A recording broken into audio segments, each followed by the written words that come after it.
Time Machine by H. G. Wells. Chapter 9. The Morlocks.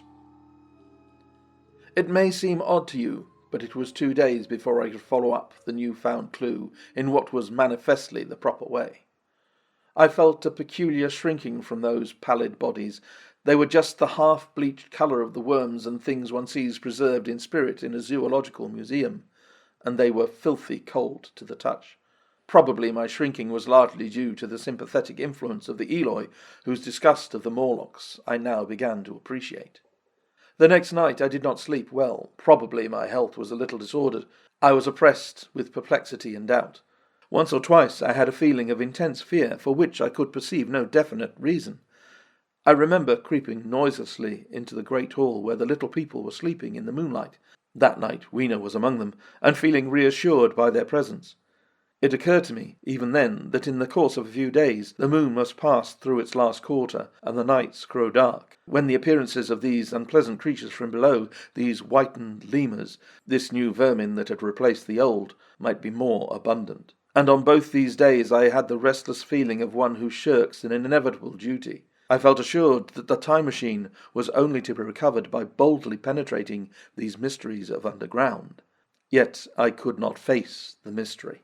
If only I had had a companion, it would have been different. But I was so horribly alone, and even to clamber down into the darkness of the well appalled me.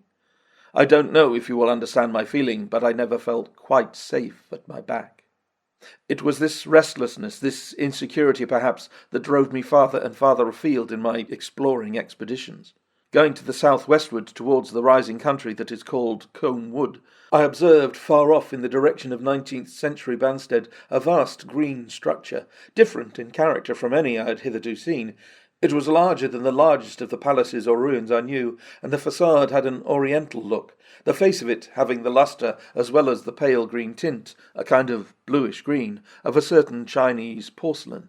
This difference in aspect suggested a difference in use, and I was minded to push on and explore. But the day was growing late, and I had come upon the site of the place after a long and tiring circuit. So I resolved to hold over the adventure for the following day, and I returned to the welcome and the caresses of little Weena. But next morning I perceived clearly enough that my curiosity regarding the palace of green porcelain was a piece of self-deception, to enable me to shirk by another day an experience I dreaded. I resolved I would make the descent without further waste of time, and started out in the early morning towards a well near the ruins of granite and aluminium. Little Weena ran with me.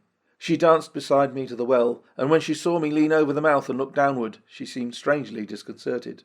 "Goodbye, little Weena," I said, kissing her, and then putting her down I began to feel over the parapet for the climbing hooks.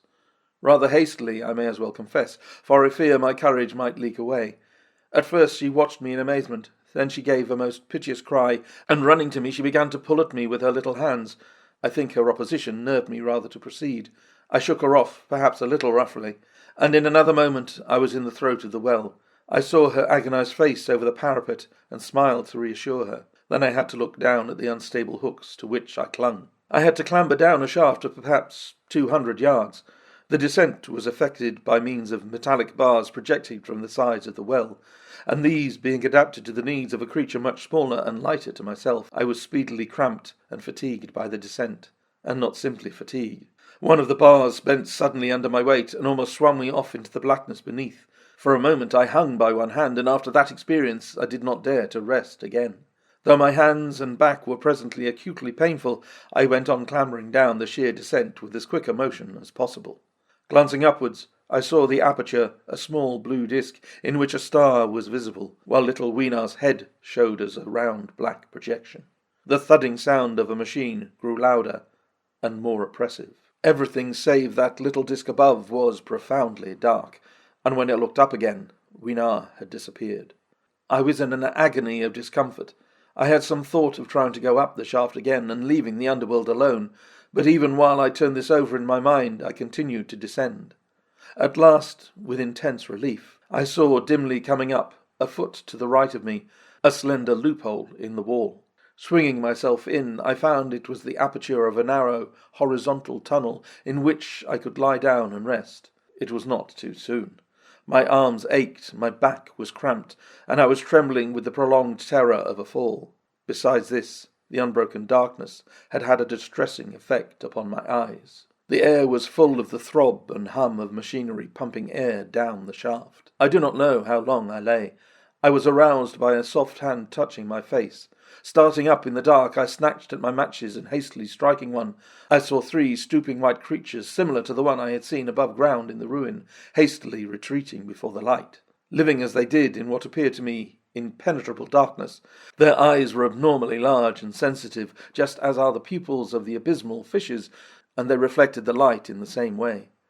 I have no doubt they could see me in that rayless obscurity, and they did not seem to have any fear of me apart from the light. But so soon as I struck a match in order to see them, they fled, vanishing into dark gutters and tunnels from which their eyes glared at me in the strangest fashion. I tried to call to them, but the language they had was apparently different from that of the overworld people, so that I was needs left to my own unaided efforts, and the thought of flight before exploration was even then in my mind. But I said to myself, "You are in for it now," and feeling my way along the tunnel, I found the noise of machinery growing louder. Presently the walls fell away from me, and I came to a large open space, and striking another match, saw that I had entered a vast, arched cavern which stretched into utter darkness beyond the range of my light. The view I had of it was as much as one could see in the burning of a match. Necessarily my memory is vague. Great shapes like big machines rose out of the dimness and cast grotesque black shadows in which dim spectral Morlocks sheltered from the glare. The place, by the by, was very stuffy and oppressive, and the faint halitus of freshly shed blood was in the air.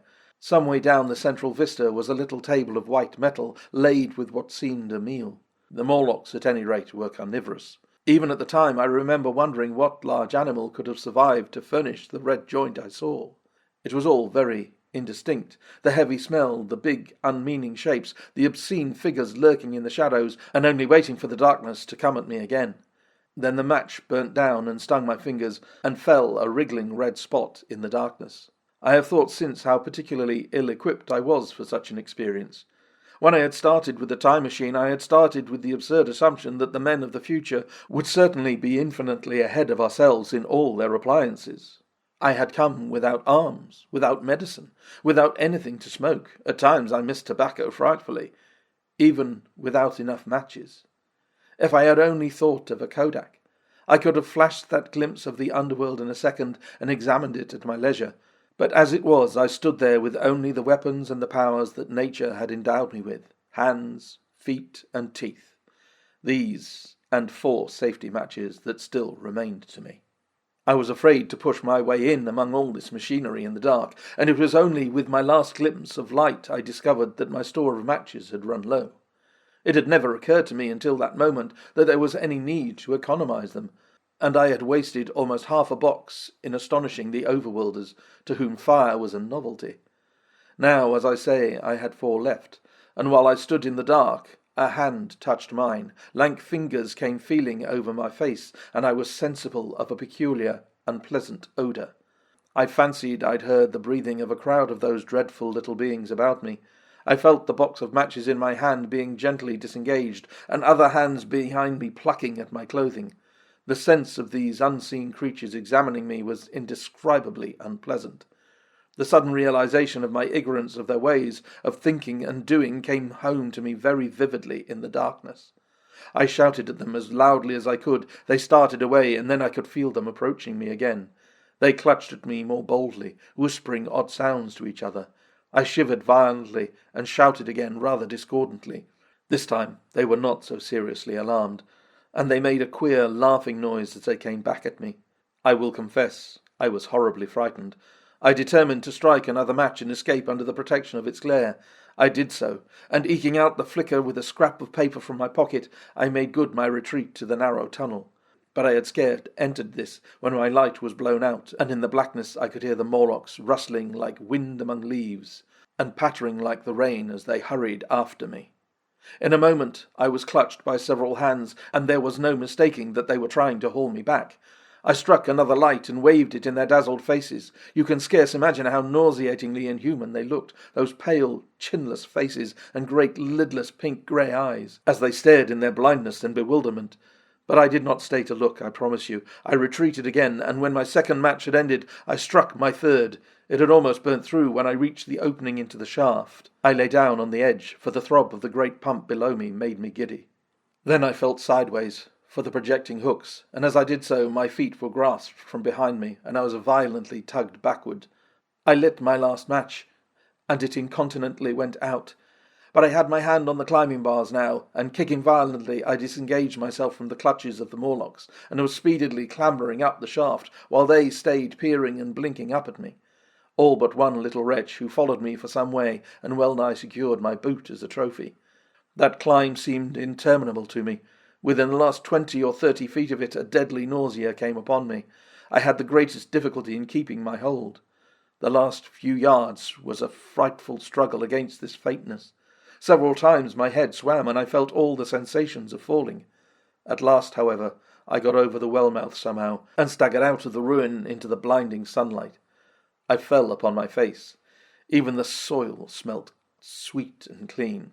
Then I remember Weena kissing my hands and ears, and the voices of others among the Eloi. Then, for a time, I was insensible.